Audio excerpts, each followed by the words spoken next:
support system to keep them out or get them out of care, rather than staying in care. And there we need very high quality foster carers so that they can work, and very high quality social workers. The elephant in the room is workforce. Foster carers, social workers, and I might say a little bit later, residential childcare workers. Okay. And are there, I mean, can you point us towards some good examples of perhaps jurisdictions that are delivering that workforce more effectively? Particularly in residential childcare, I think we do foster care, particularly long-term foster care, permanent foster care, we do better than most countries. Mm-hmm. We do adoption better than most countries. We do residential childcare, and particularly what I call ordinary children's homes, less well than most European countries particularly. Could we get rid of the notion of residential childcare as a last resort? That's because we use it as a last resort. Children who really need to be, young people, teenagers, in residential care, we let them fail 2 or 3 or more times, and then, of course, by the time they move into residential childcare, they have so many serious problems that they cost the sort of money that you heard about earlier. And just on that point of other European countries which do residential care perhaps better or more effectively, which would be the models that you would propose we could learn most from? Again, recognising that different systems work in different ways. So. Indeed, I'd have a look at Spain, I'd have a look at Germany. They have for long had more children entering care at an older age group than we have. And we're now increasing the age group at which our children are entering care. But I'd also say we need a mixed economy. We do need, broadly speaking, the Europeans have something like over 50% are provided by the state, quite a lot more by the voluntary sector, and a very much smaller number by the private sector. I think we really do need to reinvest in locally provided children's homes. And we've lost the expertise, sadly. Local authorities, sadly, have lost their expertise in providing children's homes. And obviously there was a cultural move away from large institutions for children, which was probably in some respects a good thing. But then that doesn't seem to have been replaced, perhaps, with the smaller locally provided ones. And I guess the question would come, where would the budget come from in order for local authorities to do that? Is that something that the DFE should be commissioning for local authorities, in your view? Or?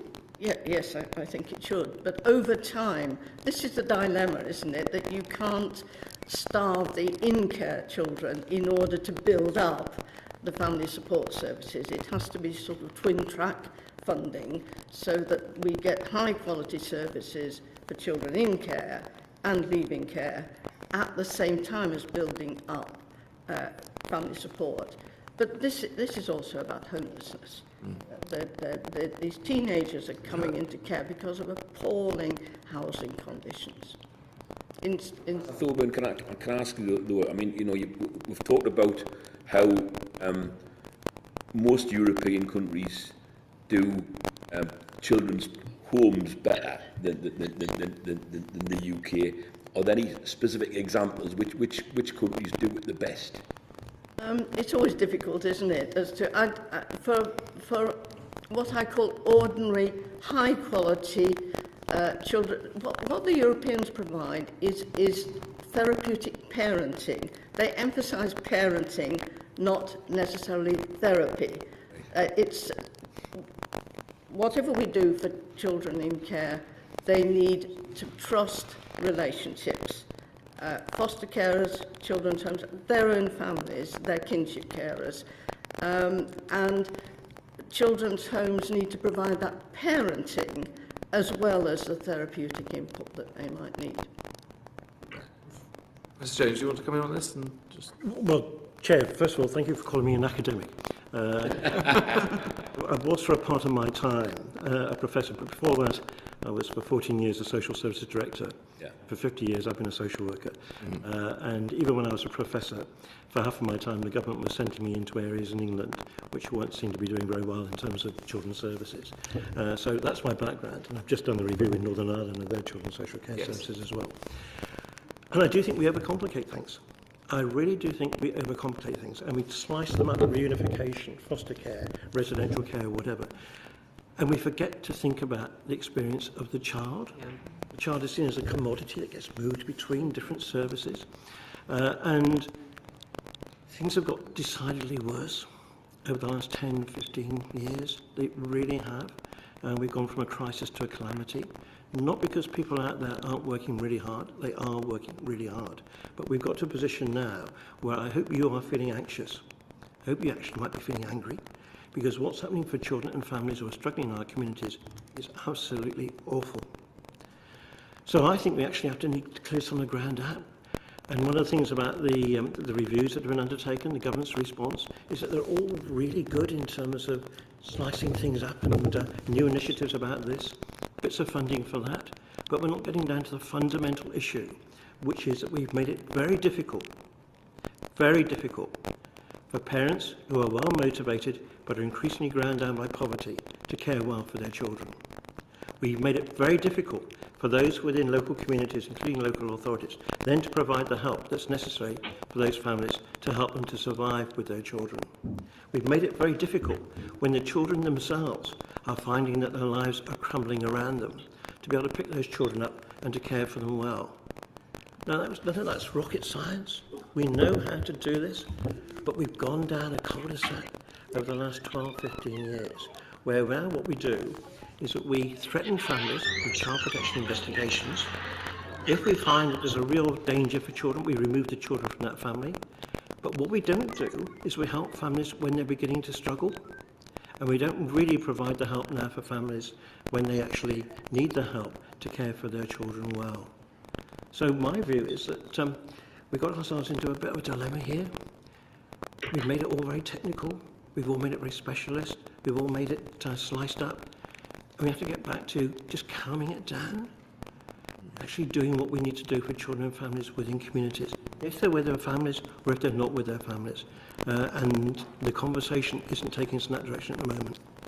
And in those cases where they're not with their families, how do you make sure that that can be done in a less confrontational, less disruptive way? Because I think we've heard a lot about the importance of stability for those children and those arrangements. Well, most of these children, you want to be with their families. That's where their identity is. You want the children to be with their families, if that's possible.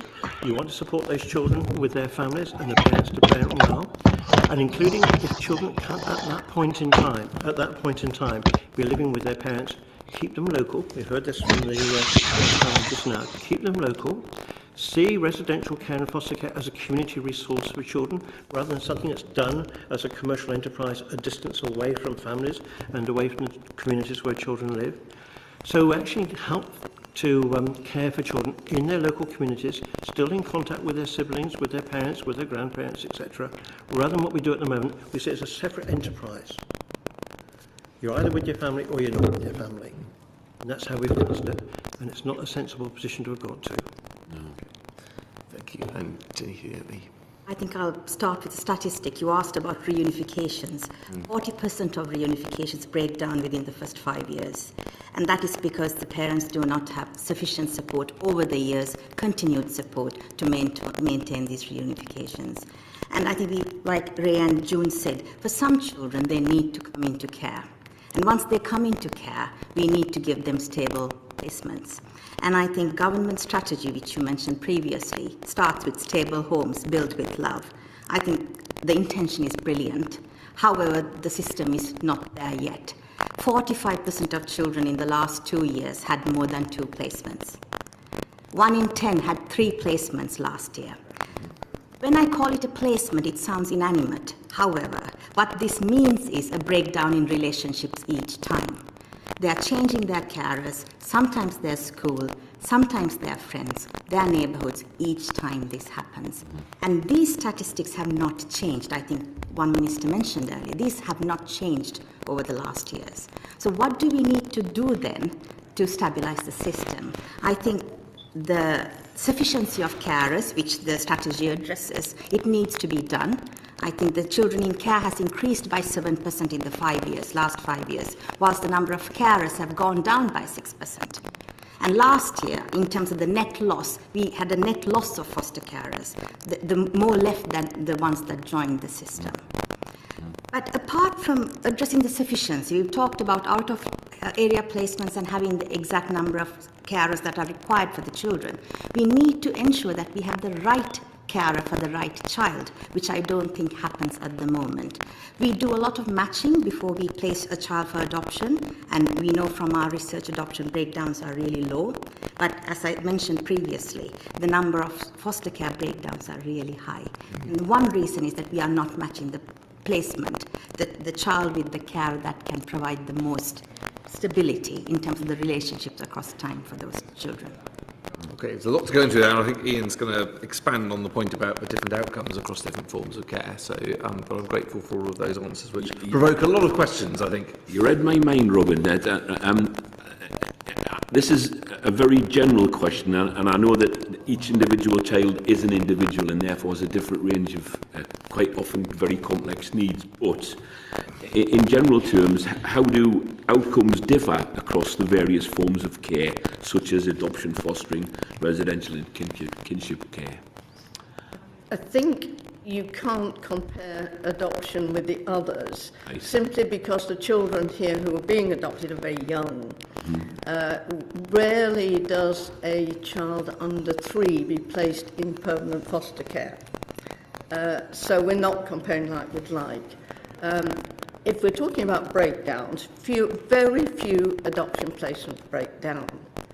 But that doesn't necessarily mean that everybody lives happily ever after. We do know a great deal. I'm not quite sure. I think there are probably there's a higher proportion of adopted children in residential care or mental health facilities than is the number of in other groups. So we've got to. It's no magic cure, but certainly adoptive families stick by their children, no doubt about that. They hang on in there. They grandparent the children of their adopted children.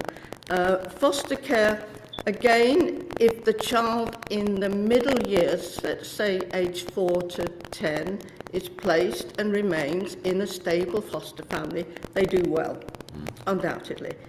I think we need to differentiate between foster carers. There are some foster carers who are task-centred, if you like. They're brilliant at getting children back home or for adoption.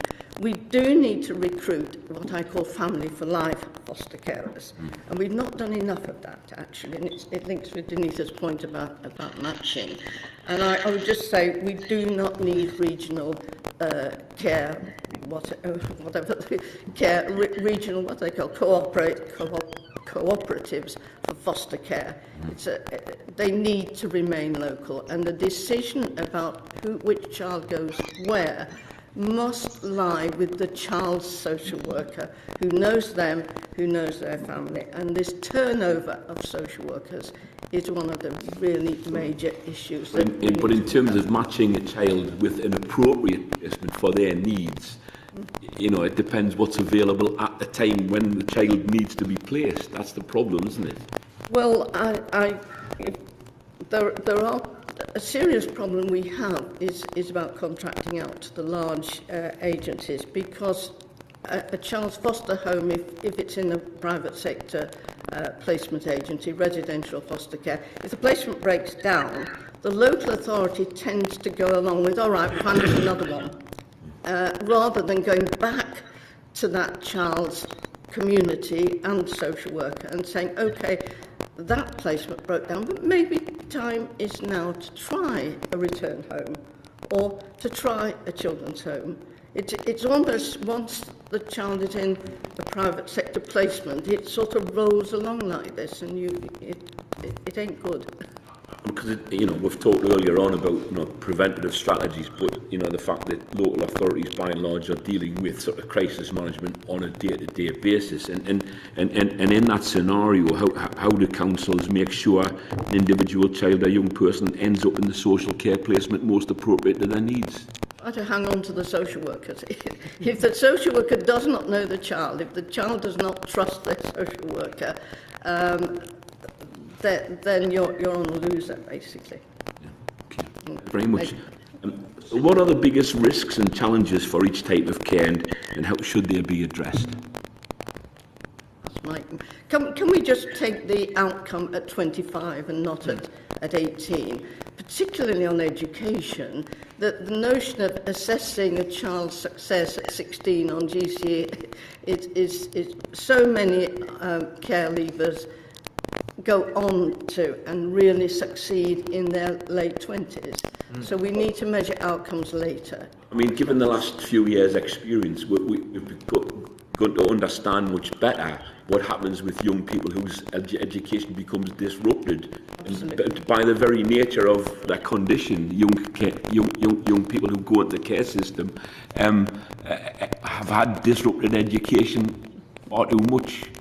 And so therefore, is it not natural that if we can get them back into education, that they'll get positive education outcomes as they progress into adulthood? And the Europeans keep their children in care up to age 23, 25. The Americans also, you can stay in care until you're 23. We've got to look at that again too. There's no perfect cut-off point from my perspective, but wherever you have the cut-off point, it's always going to be a challenge. But I think as we've seen in the fostering space, with time to stay in and so on and so forth, actually extending the period helps. And also, it's notable that children with EHCPs get support up until the age of 25 now. So there is a question there linked to, I guess, the question around protected characteristics, whether there's something to be done in that respect. In terms of risks and challenges, I think we have to identify that all children who have social care experience come with the risk of adversity. We know 66% who come into care because of abuse and neglect. They also have pre-care experiences of substance misuse by parents, parental mental ill health, domestic violence, and also in utero substance exposure, for example. So they all come with those risks into the system. And sometimes we talk about complex children and specialist foster carers, and I would like to argue that every foster carer needs to be a specialist foster carer. And I think government strategy says love is really important, but these children need love plus in the sense that they need therapeutic parenting across their life course. And also we tend to intervene when there's a crisis point, especially in terms of mental health. We know 50% of children in care have high mental health need. But that is the ones that we know of and the ones who show symptoms of. But what we don't do at the moment is address this from the very point where the children come into care through therapeutic parenting and other forms of support. For example, 56% of children in care have special educational needs, which is again closely linked to mental health outcomes, which are again linked to long-term outcomes of productivity, mortality, etc. So it's really important that we understand those risks and challenges that these children bring into the system whilst creating a stable system for them. We've kind of drifted into this to a certain extent, but I'm wondering, are there any particular ways to protect a child's sense of identity and their subsequent mental health when procuring long-term placements such as foster care and adoption? Well, if we go back to the idea that what we want to do is to give children stability in their life, and people who actually care about them, and where they feel safe and secure. We don't do that by bussing them around the country to care homes which are a long way away, where their social workers are churning over and changing, where 20% of social workers now in children's services in England are employed through private employment agencies, are here today and gone tomorrow, and where foster care, 50% of children in foster placements in England are now placed through private for-profit fostering agencies, again, largely away from their local areas. So what we want to build are local community services for children and families, including care services for those children who at that point in time can't live with their family. We know that children in care, young people in care, as they get older, will gravitate back towards their communities. That's where they will end up. Yeah. So if that's where they're going to be, let's actually make it better for them there now. And that's not what we are doing. We are sending children a long way away, breaking their school links, their friendship links, their family links. They're unseen by their social workers, and the social worker today might not be the social worker tomorrow. So we know how to do this. And if you want to have some ideas about what we do in terms of investment, I'm happy to share those with you as well, because we can actually make a difference. And at the moment, what we are doing is we are making it worse for children. Can I ask, are there any areas within England or within the UK where they are succeeding in not sending those children much further away? And what can we learn from those in terms of addressing need locally? It amazes me how well some areas are doing. It really does amaze me how well some local authorities are doing, how well some directors of children's services and their staff are doing with their colleagues in health and in schools, etc. It amazes me, because I would struggle to be doing it as well as they are now doing it in the circumstances in which they're working. Can you give us some examples? Yeah, okay. Go to Essex, go to Hampshire, go to places where they've retained their children's homes, where they still have local provision, where they have stability of leadership, where the councils actually are, in terms of governance, focus on what is the experience of children and families within their communities rather than doing exciting things in terms of innovation. They've calmed it down, they've got stability, they have leaders who've been around for a long time, they've got a culture where their workforce feels safe and supported and where their services are embedded within their communities. And they know those communities in terms of what's going on for children and families within those communities. And they know the professionals in other agencies, they know the health officers, they know the GPs. To the extent we have community policing, they know the community policing officers. They know the head teachers in the schools, despite the fragmentation in education these days. That's where it's working well. And if you go to places like Hampshire, Hertfordshire, Leeds, Essex, you'll find it. But it's really difficult to do in the context in which we have the churn and change today. Just if I could say on identity, and say something about kinship care, which I know you're interested in. Who's going to come to next? Yes. Right, but if I just say that contact, that very many kinship care families are separated families, and there are real issues about family contact, and that's an area that really needs to be properly funded when two sides of the family are frankly scrapping at each other, basically. Maybe come back to that. I'm going to come on to kinship care, but first, as an Essex MP, thank you for what you just said, and I think that Essex is also the largest provider of children's social services in the country. You have a fantastic Director of Children's Services. Thank you. Helen. Kinship care. June, I heard what you just said, but before we get there, on the question about outcomes that Ian just asked, how do kinship care children compare to foster children, compare to others when it comes to their long-term outcome? They generally do better across the world, basically. But they do need more help. They need episodic help. They need, as do adoptive families. I'm going to come to that question. I just wanted the outcomes. So I think kinship carers, so many that I've met, have done an amazing job, but often struggled financially. So I was really pleased when the government raised the kinship care allowance from £154 to £270 a week. Is that sufficient financially, or does the government need to take more financial steps to support kinship carers? Can I answer that? Yeah. I think one thing that needs to be noted here is the kinship care allowance is at the moment only in eight local authorities, all local authorities, and it's been tested at the moment, and it's not a national part of the national strategy at the moment. And we know from our data that kinship children do better than children in foster care in almost all outcomes. And also answering the previous identity question, we know for mental health also it's better for children to be placed in kinship care. They have better mental health outcomes. But to answer your question about allowances, we do know, as you mentioned, they live in the most poverty-stricken areas, they live in more deprived areas, 50% are grandparents, they might have long-term conditions and health conditions, and they are also likely to be living in households where there's a disability in place. And one thing that needs to be addressed is, although government's kinship strategy, which was published in December, is quite welcome, because it has been in the coming for a long time, it still only recognises those kinship carers with a special guardianship order, a legal order.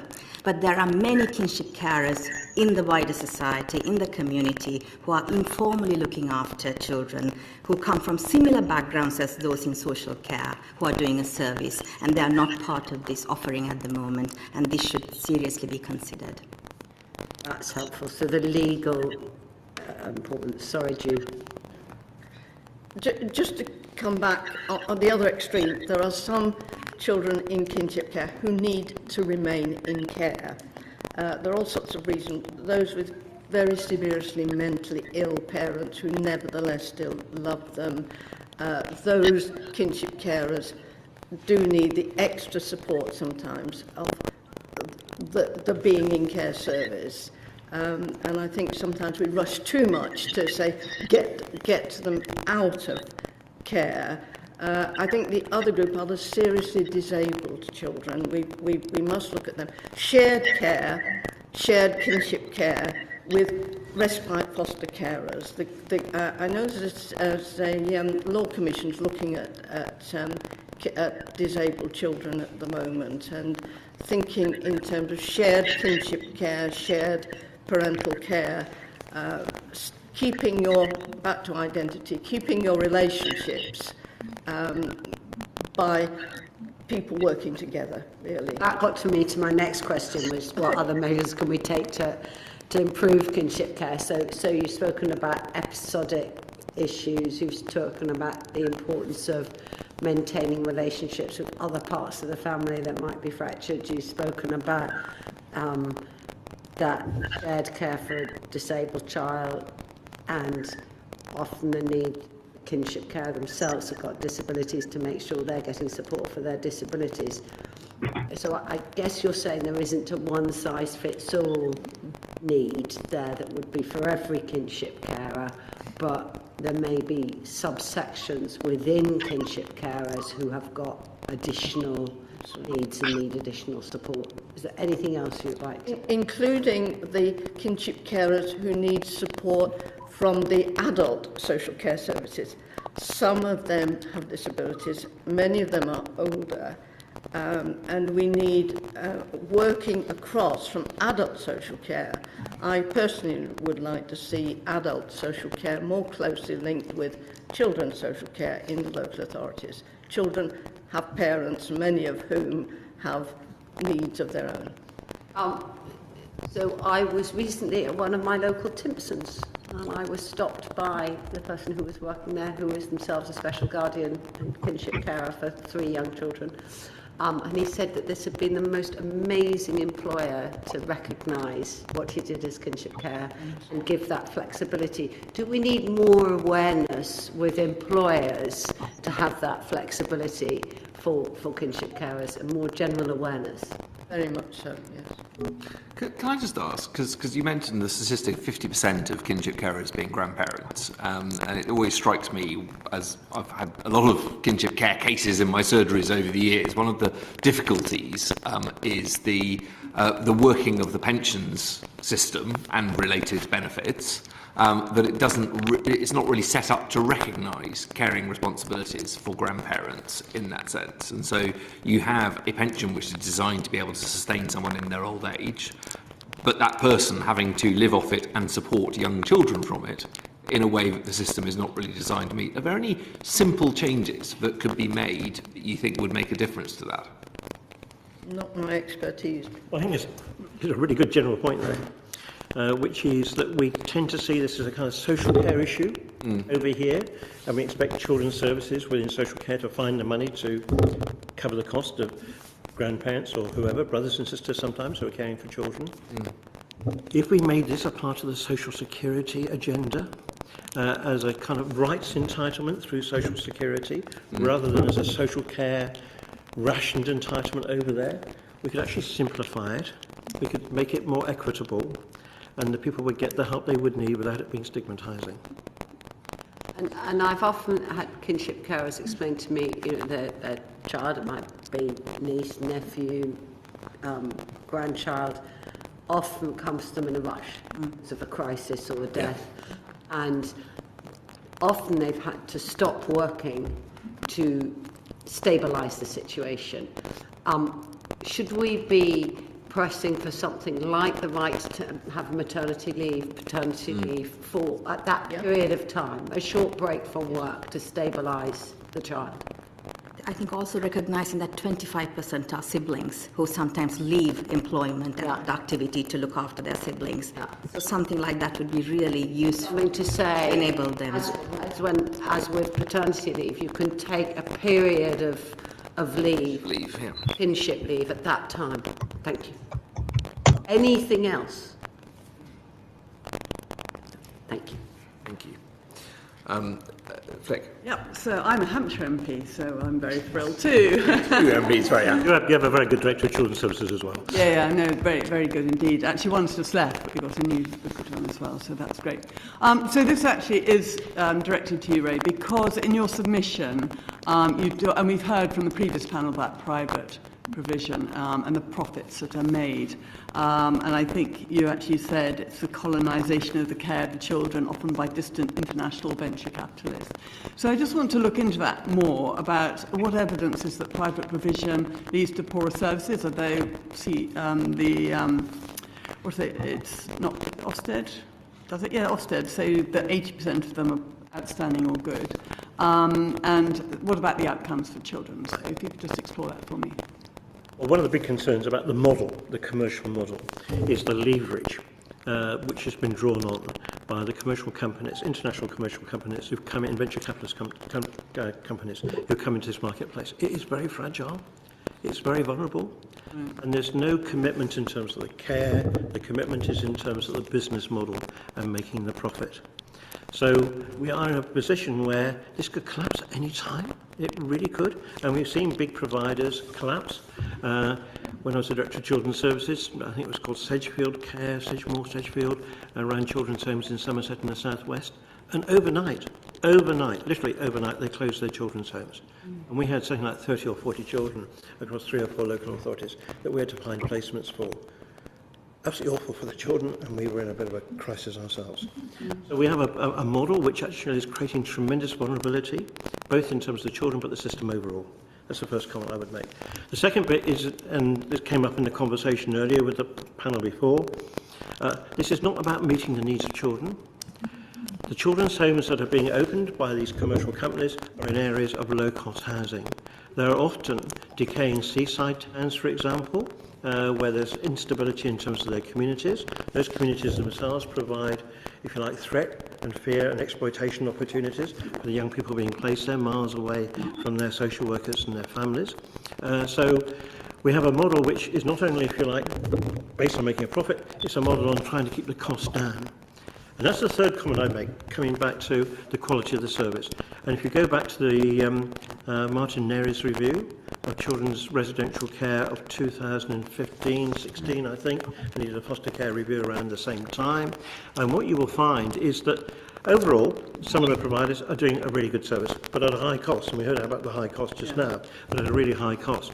But some of them are keeping down their cost in terms of their margins by employing less qualified workers on pretty poor contracts, so you get a turnover in the workforce, and in terms of the manager and supervisory oversight, they have much poorer ratios in terms of management and supervisory roles within those care homes, because that's a cost.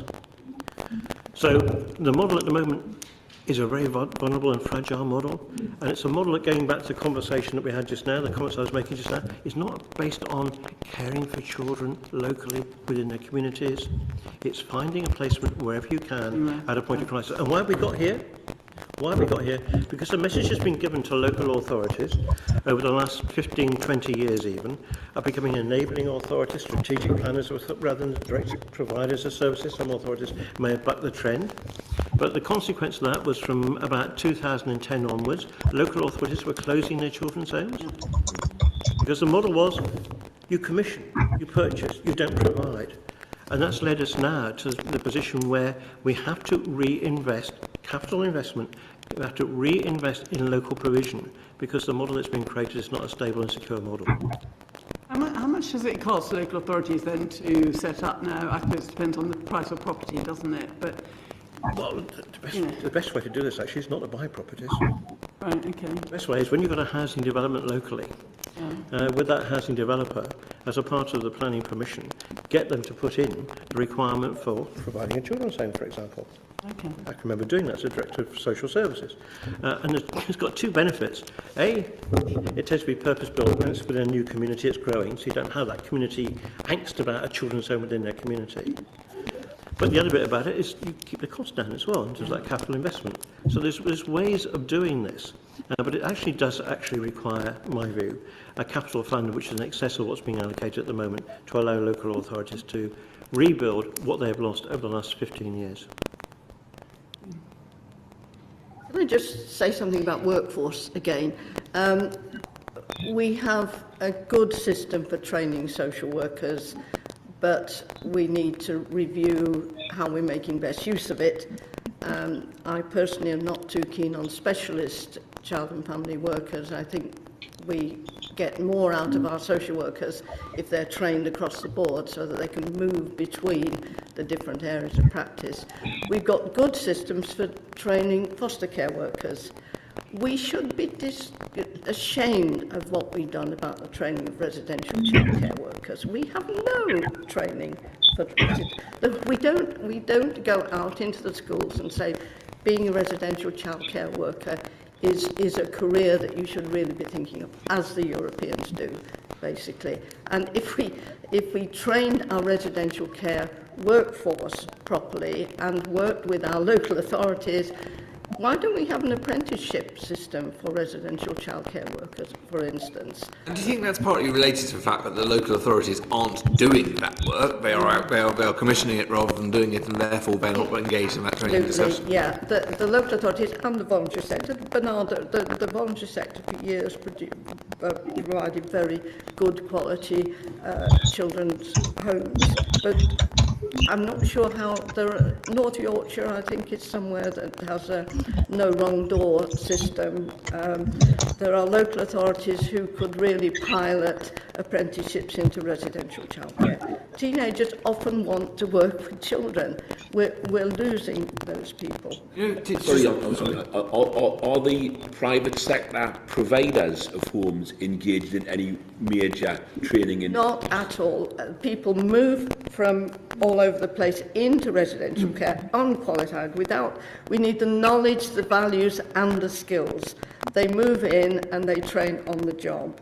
Now, an apprenticeship would be on the job, but alongside the knowledge, the values, You know if there's an apprenticeship standard for residential care? No, I don't think there are. I'm just raising it because it would be one thing we could really look at. Something that we could Who provides it? we could look at and recommend, because I think it's the kind of thing that we're worthwhile. But you need to create the demand for it, and in order to do that, you need to have either the private providers or the voluntary sector or the local authorities being willing to engage on that and invest for sufficient time and resource. But it certainly seems like something which would be along the lines of what this committee could Would certainly be happy. I know the sector well enough to think about that. I mean, are there homes that we should go and visit, or you would recommend as a good model? I was a trustee of the Break charity, which provided very good longer-term therapeutic parenting for children, and of course staying close. The very important thing about staying close is you stay close to your children's home, not that you stay close to some housing association. Long-term relationships to the siblings you had in your children's home, for instance. There were some really good examples of staying close. Thank you. Yes. Yeah. Thank you. So slight change of focus and specifically for Neethi here. Well, what's your assessment of the current standard of mental health amongst children in care and care leavers, and and how could we improve those standards? In terms of long-term outcomes, we know mental health is linked to long-term outcomes of children. And the statistics are really stark. I think these were discussed previously. 52% of those in the criminal justice system are care experienced. 25% of those who are homeless are care experienced. And in terms of long-term outcomes, we know that they are economically disadvantaged, less productive, and in terms of physical health, they are impacted and also have early mortality. And one thing that precedes most of these outcomes is mental health that is not good enough for children in care. And our research confirms what we've known from previous research, that around 50% of children in care have a very high mental health need, which needs intervention. And one would then say we then need to monitor these children well and then provide support for these children. In terms of monitoring the children's mental health, it is a statutory requirement on the local authorities that they return data on the assessments of children's mental health every year to the Department of Education. And most local authorities do it for most children. However, our research shows that this data is then not used by the local authorities or all local authorities to provide the support the children need. Some local authorities do. They refer children on or provide in-house support. So kind of the postcode lottery that we talked of, because they have different systems in place in different local authorities. But some wait until the next review, which might be 6 months on. Some don't do anything at all. So there is a problem in the system. We are collecting data on the mental health, but there's no statutory requirement placed on the local authorities to provide support based on these assessments that they make. So in terms of that patchwork that you're referring to, what sort of proportion of local authorities are gathering the information but not doing anything with it? We spoke to 12 local authorities, so I would not talk of proportions, but some do and some don't, and it is patchy. And we hear from other local authorities as well that it is not consistent in terms of support. Can I just make a comment on this? Because it does go back to some of the things I've been saying. We don't want to overcomplicate this. When we're talking about mental health needs and for children in care, foster care, residential care, adolescents particularly, we're not talking about children with psychosis. Not talking with children with major mental illness. We're talking with children with emotional upset. Children who have anxiety levels, depression, withdrawing, maybe showing aggression. Are we surprised? Are we surprised? Have we given them the experiences we've had, which sometimes are quite traumatic, and moving around? Even coming into care when the care is good is a traumatic experience. Yeah? You're coming into an unknown area as a 10-year-old, 12-year-old, 8-year-old, whatever. And one of my concerns is that we almost medicalise this. You see CAMS as the magic bullet, and we have waiting lists for CAMS, and you get assessed, and you might get some medication, you might get a short-term cognitive behavioural therapy program or whatever. But if we get back to just thinking what those life experiences for those children are, if we can give them the continuity, the care, the assurance that they know what's going to be happening for them in the future, relationships which are continuing with their siblings, with their families, with their friends in their local communities, that's a much better solution than more and more CAMS referrals. So the government's response to that, they would suggest, I think, is their stable homes and built on love strategy. So what's your assessment of the role of mental health within that strategy? Or June, because you haven't talked about this yet, because I haven't asked you, but other reflections on this mental health topic. Yeah. It's about the universal and the specialist and the targeted. We do need a high quality. Children have a right to a health service as a universal service, as indeed they have a right to a high quality education service. That needs to be built up for every child, and it should be available to your child in your children's home or your foster home. But then some of them do need this extra special therapeutic care, perhaps for a short period of time. And then it needs to be available when it needs to be available, not in 6 months or indeed 2 years' time. I think the strategy mentions mental health 14 times. I did a search, but there is no specificities on how it will actually be implemented. There is no extra allocation of budgets for it. However, in terms of retaining more staff, for example, social workers, it's really important, because what our research shows is relationships across the children's spheres of developmental context are really important. So children's relationship with their carers, their social workers, their peers, their schools, they're all really important in predicting better mental health. And I think going back to the questions about identity, placing with siblings is also quite protective. Placement with kinship care is protective. And our survey showed that 9 out of 10 children in our survey had a sibling, but only 4 out of 10 were placed with one. So there's a disconnect in the numbers of who's placed with siblings. And I think I would like to draw the attention of this committee to this committee's report in 2006, which looked at the mental health of looked after children, which made recommendations which are still not in place. So I would really like... One of the few historic reports of this committee that Ian wasn't involved in drafting. So. I think those recommendations... Even predates me, and that's a long time ago.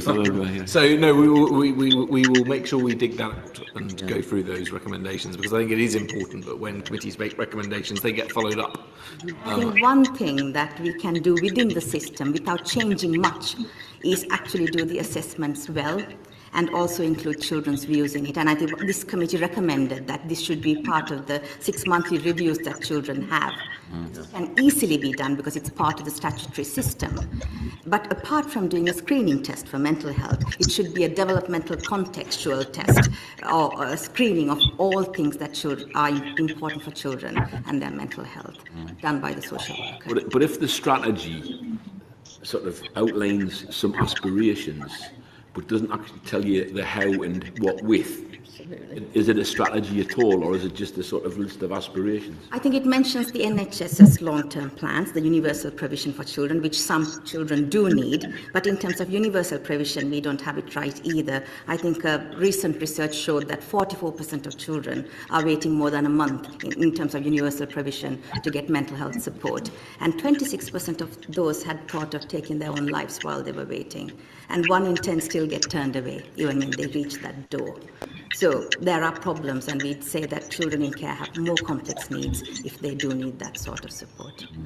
I think also you've looked as a committee at the schools, the availability of the drop-in to the counsellor at a school, which is available to any else of your fellow pupils, basically. So it's a crossover, isn't it, basically, between school, between the health service, and between the, if you like, targeted specialist needs of the child in care. But to Professor Jones's point of recognising some of the additional pressures which these children are likely to be facing, and that therefore a degree of mental health and anxiety is natural, and the system needs to be adapted to that, rather than necessarily assuming that's something which requires a referral to CAMHS on every occasion, I think is an important one. Yeah, and that bit about schools is really important. It really is important.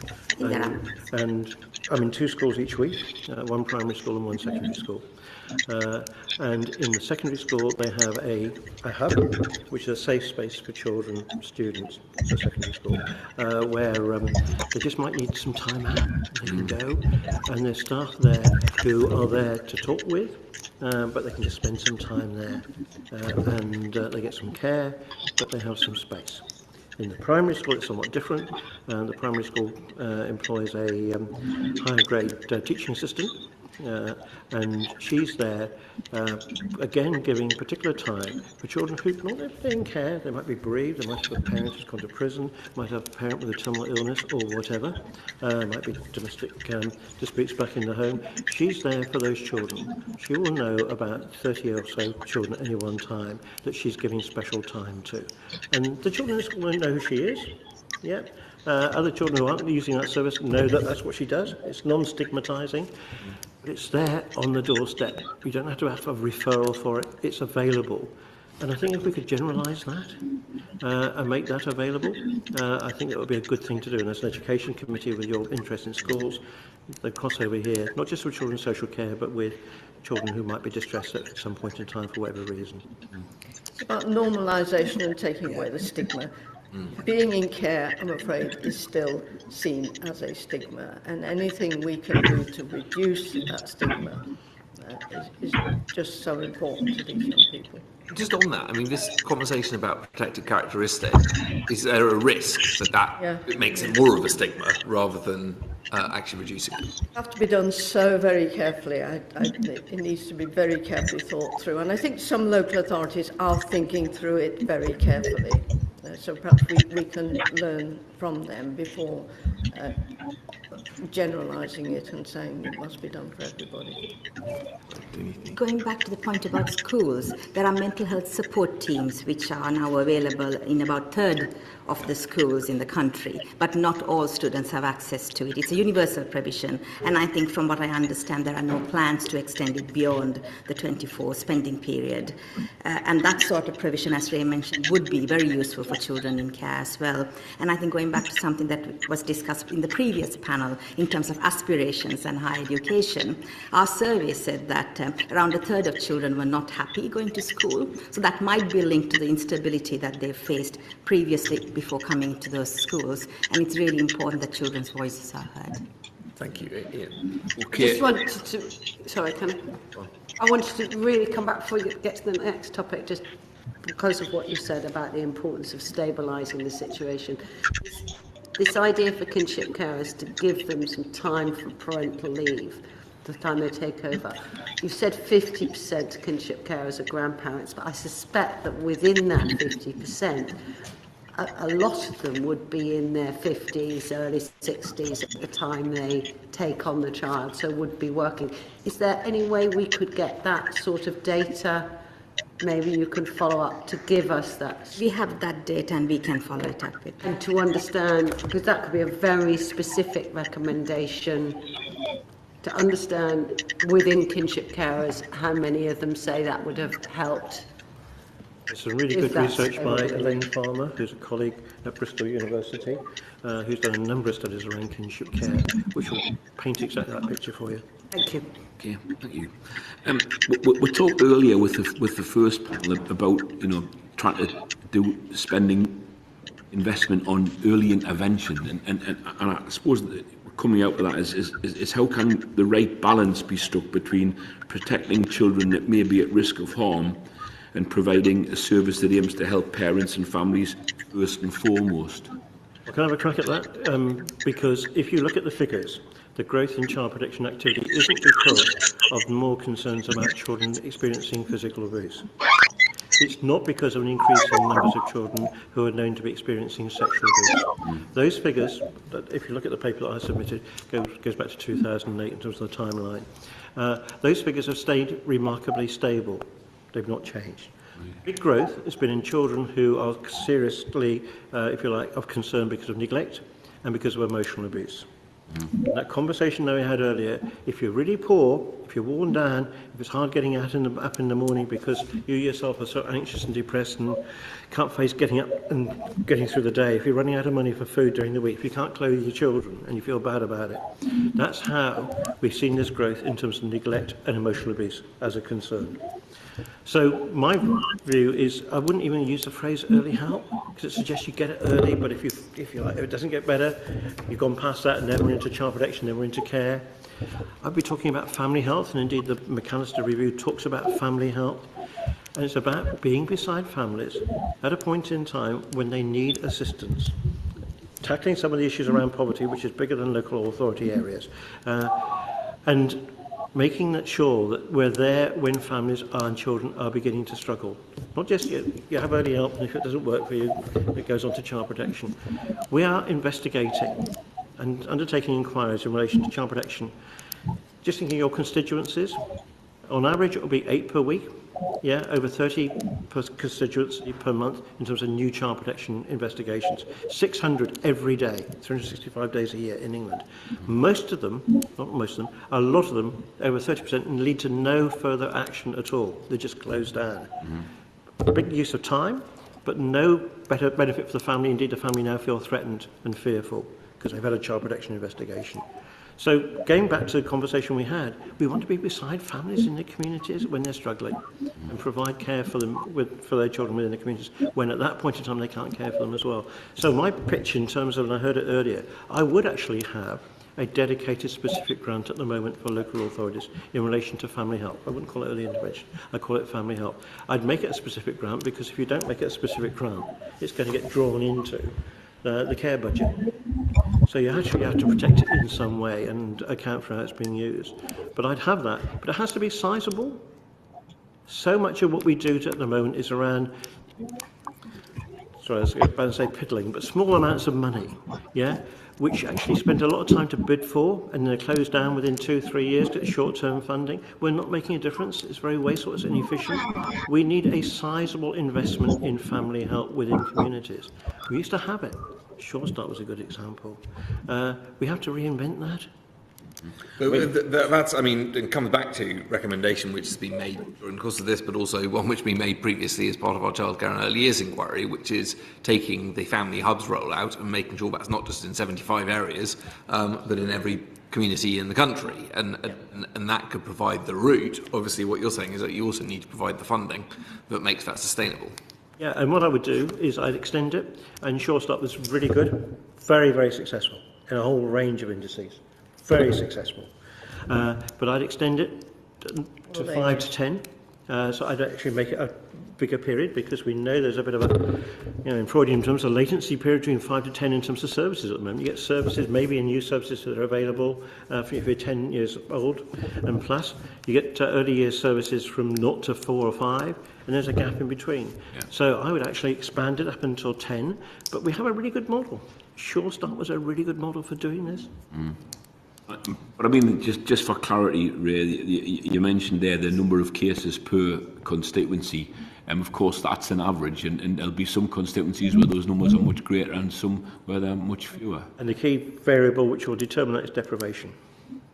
Poorer areas will be generating much more demand for children's social care because it's much harder to care for your children when you're suffering poverty, which is getting more intense. I had a funny feeling you might say that, but I just wanted to get it on the record. Okay, so thank you very much. Now, Ray, how can the government reduce the stigma of intrusive and threatening child protection investigations as they are described in your written evidence? Because most of those investigations are about concerns about neglect and emotional care of children. That's about parents who are struggling. Don't see that as a child protection concern. See that as a concern where we ought to be beside parents, helping them to care well for their children. Don't define it as child protection, define it as family help. Make it available in local communities through non-stigmatising services like family hubs, like Sure Start used to be. And this race towards child protection activity, you need to turn the tide on it. Okay. Are there any specific steps that can be taken so that trust is regained between parents and the children's social care system? Yeah, make it local. Make it local. Have your teams of community social workers, family support workers, etc. Have your health visitors integrated with them out in your local communities, based there, rather than central offices back in town centres and city centres. Get back out into neighbourhoods with multi-professional teams who are recognised within their communities, know their communities with an open door. Yeah. Anything to add to that? No? That's lovely. Thank you very much indeed. Thank you. But don't waste money on structural reform, basically. It just takes an awful lot of time, again, thinking of regional approaches. It will just take a lot of time, a lot of energy, a lot of money. It's worked quite well with adoption regional services, but there's something very special about them. But that took years to actually implement. I mean, from my perspective, I couldn't agree more. I mean, some things lend themselves to more widespread geographical planning, but this is not one of them. So, yeah. I mean, I just wonder if the balance on that, and I'm no fan of regions generally, but the balance on that is something around the need to try and pull in, particularly when you're talking about children's homes, that closer to home approach when it comes to commissioning, and to be prepared to look across boundaries slightly to find the solutions to that if it avoids people being sent much further away, versus the desire to keep things as local as possible when it comes. And local authorities can help each other. We've heard about, I come from Norfolk, I know that Norfolk and Essex work very well together, but you don't need a structure to make local authorities help each other, and I'm sure you'll be hearing from the LGA. Is that because neither of you talk about Suffolk? Well, they do fine.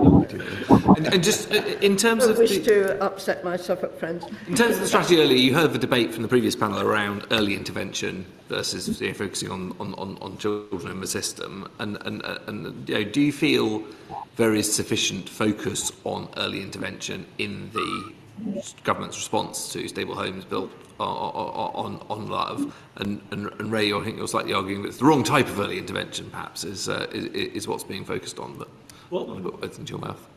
The government's response is very piecemeal. It's very patchy. It's setting up a load of new initiatives, short-term, in a small number of areas. That's going to be wasteful because people put in their bids. They spend time bidding for sums of money which are only going to last for 2-3 years. You start things up, recruit staff, that takes 6 months, then you run it for about a year, 18 months, and you have to start closing it down again. And it never gets rolled out. No one sticks with it. A new idea will come on the block. And another kid will arrive in terms of a great idea. And we'll be just churning it around. Calm it down. Get the core stuff right. Don't do the exciting stuff. Well, over the years, Ray, I mean, how many pilots have we seen where the pilot runs, it never gets evaluated, it never gets rolled out, but and we never see what the outcome is from all of these pilots over the years. Or it gets evaluated at vast expense, yes, and we ignore the evaluation. These learnings. He wants to come. Just as an Essex MP, one of the reasons that Essex went from council which had failing children's services to outstanding and is now, I think, the only local authority that's retained its outstanding. Three times. Twice, I thought, but consistently. Was their focus on early intervention, was saying the Sure Starts is not working. Okay, the Sure Start centres were not necessarily getting to the families that needed the support, and has been the use of the Family Hub service, which I actually visited in my constituency last week, and I think it was the first Family Hub on mainland UK. There was one in the Isle of Wight beforehand. So I think there is lessons we can learn about that sort of the way that Family Hub service directs different families, including children in care, to different types of support to there. But if we're going to say there are some local authorities that do it well, I think we also need to make sure that we understand why they do it well and not they necessarily go back to models that actually weren't working and the ones that do it well.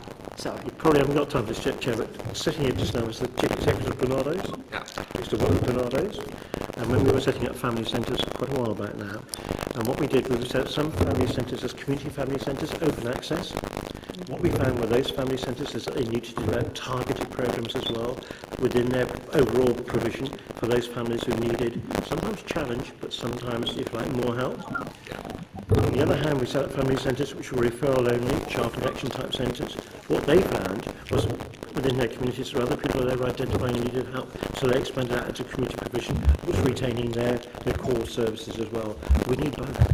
But that outreach element is absolutely crucial. I think, like Vicky, I remember some of the concerns around Sure Starts in my patch, where even people living on the same road as the centre weren't necessarily accessing the services, and so I think it is around how do you reach the right people with the approach, and how do you make sure it is sufficiently targeted. But I think also just wanted to ask, what else should the government be doing to support struggling parents? It's a broader question in that respect,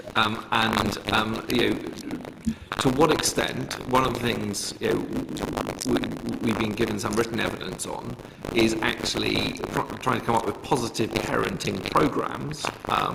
Frank Field, I remember, speaking very interestingly about parenting education back in the day. Do you think the government should be doing more on that front? And are there ways to provide parenting support without perhaps some of the stigma but means that people tend to resent it in many cases. Because I think, It's something else we used to have. yeah. It's not a magic answer, basically. As a researcher, I've come across families who said, oh, I've done 3 parenting programs, and they were very nice.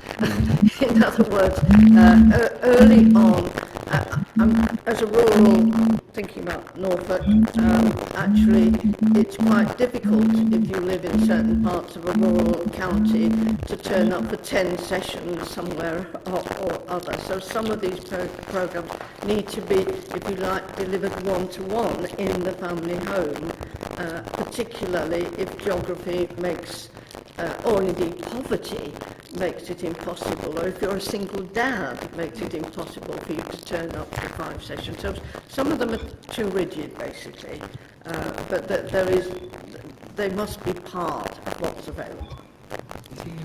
I think I can totally agree with what June said about poverty. 29% of children in England are living in poverty at the moment. And poverty can have an impact on parenting. And 71% of these children are living with families who are in working households. And we know that there are disabilities in place and there are lone parents as well. So those are all constraints that would be placed on parenting. So these are wide issues that need to be addressed in terms of addressing parenting in the houses. 3 things. Change some of the things that have been introduced in the social security system. Get rid of the 2-child benefit cap. Get rid of the capping in terms of housing benefit and where people can't afford their housing costs. Secondly, change the narrative. People who are poor, who are struggling to cope with their children and care for their children, aren't bad people. They're people who are going under. Change the narrative. And the third bit is just think of some of the universal things that we used to have available, which have been cut back, like health visiting services.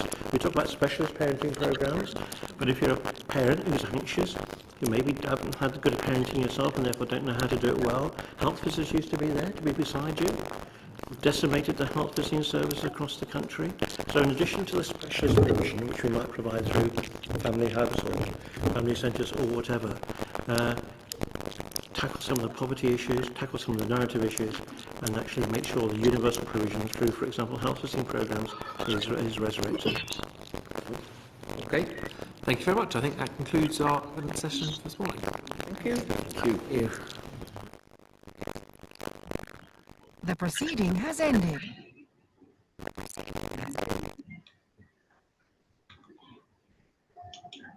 The proceeding has ended.